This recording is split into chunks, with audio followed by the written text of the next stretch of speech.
नमस्कार दोस्तों, भारत का वित्त मंत्रालय ने एक रिपोर्ट निकाली है जीडीपी को लेकर और उसके साथ-साथ तमिलनाडु सरकार ने भी एक स्टेटमेंट दिया है, जो दोनों स्टेटमेंट हैं, एक तो वित्त मंत्रालय का, एक तमिलनाडु सरकार का, दोनों ही बहुत ख़ास हैं।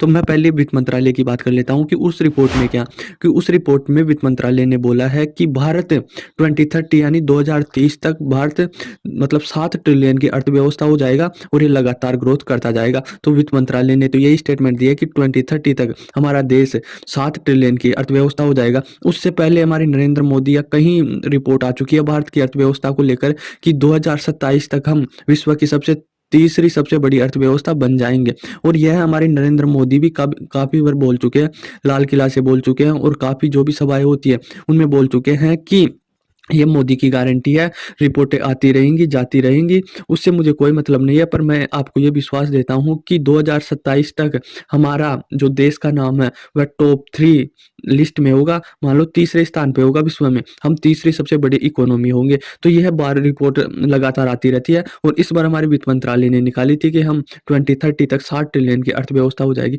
अब देखो, ये बहुत ही खुशी की बात है कि हम इतनी तेज़ी से आगे बढ़ रहे हैं और इतनी सही तरीके से बढ़ रहे हैं कि हम 2030 तक 60 ट्रिलियन की अर्थव्यवस्था हो जाएगी।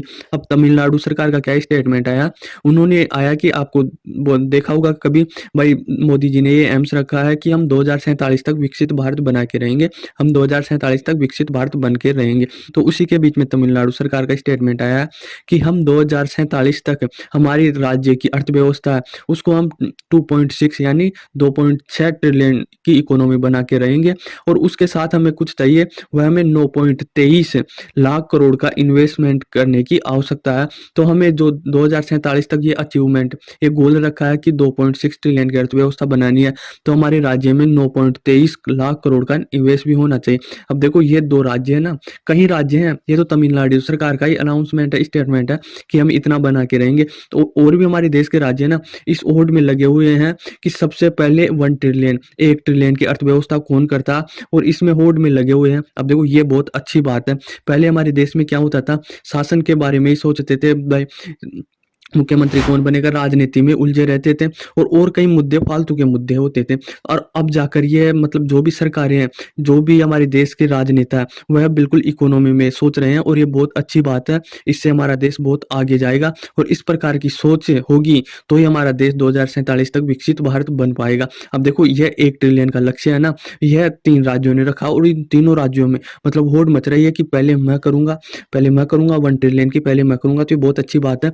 यूपी के योगी आदित्यनाथ ने बोला है कि हम 2027 तक हमारे राज्य की इकोनॉमी को 1 ट्रिलियन तक पहुंचाएंगे, 1 ट्रिलियन तक पहुंचाएंगे। उसी की रेस में महाराष्ट्र भी आता कि महाराष्ट्र भी बोल रहा है कि हम 1 ट्रिलियन की अर्थव्यवस्था सबसे पहले हम करेंगे और उन्होंने भी ये गोल रखा। उसके साथ ही तमिलनाडु सरकार भी आ रही है। तो ये तीनों राज्य एक साथ आ रहे हैं और बोल रहे हैं कि हम 2027 तक, जब हमारी अर्थव्यवस्था दुनिया की तीसरी सबसे बड़ी इकोनॉमी होगी, तब हमारे राज्य की इकोनॉमी 1 ट्रिलियन होगी और भारत में हिस्सेदारी काफ़ी अच्छी होगी हमारे राज्य की। तो ये लगातार एक दूसरे को कम्पीट कर रहे हैं, कॉम्पिटिशन है इन तीनों में कि सबसे पहले भारत में 1 ट्रिलियन का राज्य हमारा बने, यूपी बने, महाराष्ट्र बने, तमिलनाडु बने और भी राज्य कोई हाफ ट्रिलियन का गोल सेट करके रखा, कोई कितने का कर रखा, पर जो भी कर रखा है, भारत की अर्थव्यवस्था उसी के हिसाब से चल रही है और जो ये राज्य का योगदान है, ये लगातार कोशिश कर रहे हैं। उसके साथ ही हमारी भारत की इकोनॉमी भी एकदम रॉकेट बनी हुई है। तो इस प्रकार से जो भारत की हाल करंट इकोनॉमी है ना, वह 4.1 ट्रिलियन है,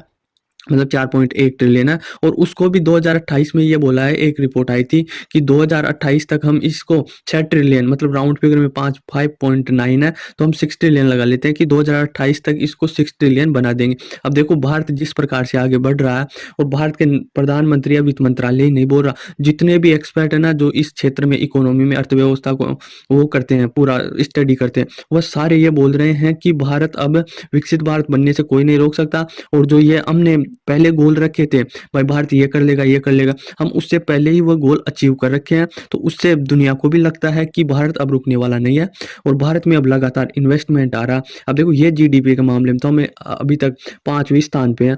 दुनिया के जो भी 5 देश है ना इकोनॉमी में, वह हम 5वें स्थान पे आते हैं।